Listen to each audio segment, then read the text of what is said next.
Anthem 7, O Come, Let Us Worship.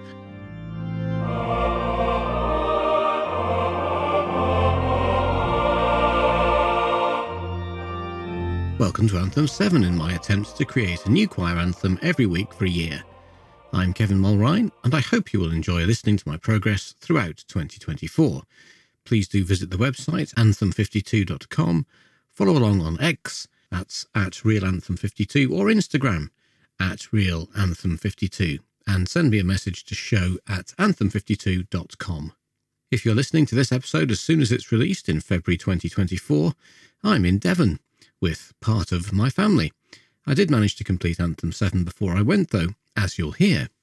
After last week's atonal piece, I decided to go the other way. I've wanted to have a go at working from existing models for a long time, so I chose O Taste and See by Vaughan Williams, because of its brevity and simplicity of structure.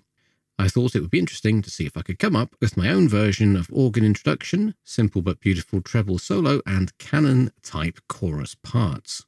If you're wondering what I mean by canon, Wikipedia defines it like this.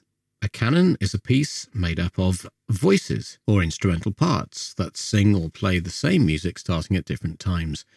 A round is a type of canon, but in a round each voice, when it finishes, can start at the beginning again so that the piece can go round and round. O Taste and See isn't a strict canon in the way something like Pachelbel's canon is, it just uses part of the technique. In the Vaughan Williams, the treble starts again before the rest of the choir is finished, and then the same thing happens again to create a full choir ending. Pretty simple stuff. I could copy this, couldn't I? Well, yes and no. I created an organ introduction I was happy with, and then the treble solo, but it turned out to be a folk tune type melody, rather than the sublime simplicity of Vaughan Williams's model. That ended up taking me down a rather different avenue than I intended, as always seems to be the way with composing for me. Anyway, the canon-type entries worked fine, and, as I was expecting, I had to alter the harmony to make it all work. I didn't mind doing that at all. I've just realised I've forgotten to talk about the words I used. It's another random few verses from a psalm, in this case Psalm XCV, that's 95. Here are the verses I used. O come, let us worship and fall down, and kneel before the Lord our Maker, for he is the Lord, and we are the people and the sheep of his hand. Today, if you will hear his voice, harden not your hearts, as in the provocation. Just 3 lines, and the last one is truncated because it goes on, as in the day of temptation in the wilderness, and then the rest of the psalm becomes even more unsuitable for what I wanted to set. I added in another treble solo just before the end of the canon-type part, like in the model, but then I got a bit carried away. I decided to support the solo first with another treble line and an alto line, and then another section with just tenor and bass accompanying it. I couldn't stick to the original plan because of the character of the melody I had created, I think. At the end of this, the canon section seemed to fit, so I repeated it, and then I wanted a contrasting section. So I threw caution to the wind and stuck in a G minor passage. The anthem starts in G major. This is where I set, today, if ye will hear his voice, harden not your hearts, as in the provocation. The original anthem only has organ in the introduction, but this section felt too bare to me with solo treble alone, so I put in an organ bass part. Then I passed the sombre melody around tenor and bass parts, supported by 2 bass clef organ parts. Finally, full choir enters, accompanied to complete the quieter section. I was quite pleased with this contrast. As usual, I repeat the organ introduction back in G major after a break, which doesn't turn up in the audio version, but I might just tweak it so that it sounds like it does.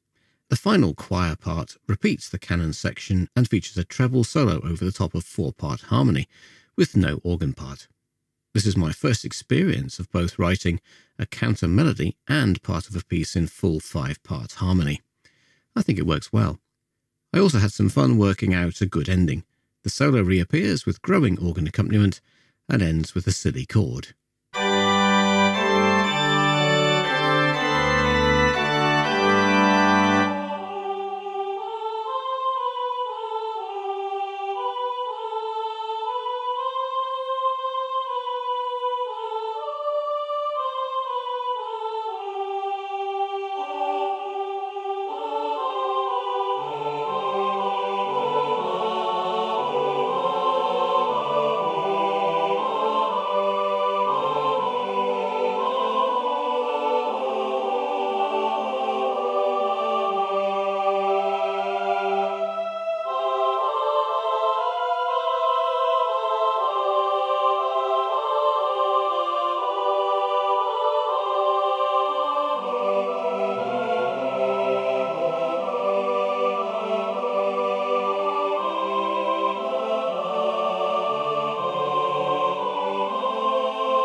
What do you think?